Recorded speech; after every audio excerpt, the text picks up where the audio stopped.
জিহ্বা দিয়ে যে ১৯টা পাপ আমরা করে থাকি, রাসূল সাল্লাল্লাহু আলাইহি ওয়াসাল্লাম বলেন, যে ব্যক্তি ২টা জিনিসের গ্যারান্টি দিতে পারবে, নিশ্চয়তা দিতে পারবে, আমি নবী তাকে জান্নাতের নিশ্চয়তা দেব।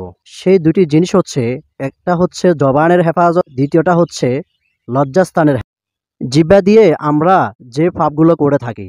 নাম্বার ১, কাহকে নাম খারাপ করে ডাকা অথবা নাম ব্যঙ্গ করে ডাকা।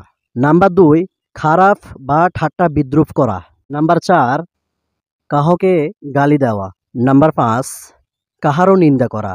নাম্বার ৬, কাহকেও অপবাদ দেওয়া। নাম্বার ৭, ছোখলখড়ি করা। নাম্বার ৮, বিনা প্রয়োজনে কাহারও গোপনীয়তা প্রকাশ করে দেওয়া।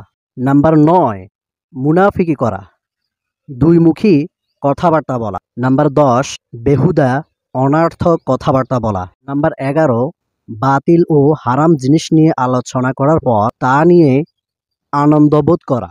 নাম্বার ১২, কাহারও গীবত করা। নাম্বার ১৩, কাহকে খারাপ উপনামে ডাকা। নাম্বার ১৪, কাহকে অভিশাপ দেওয়া। নাম্বার ১৫, কাহকে সামনাসামনি সম্মুখে প্রশংসা করা। নাম্বার ১৬, না জেনে না বুঝে কাহকে মিথ্যা স্বপ্নের ব্যাখ্যা দেওয়া। নাম্বার ১৭, অনর্থক চিৎকার বা চেঁচামেচি করা।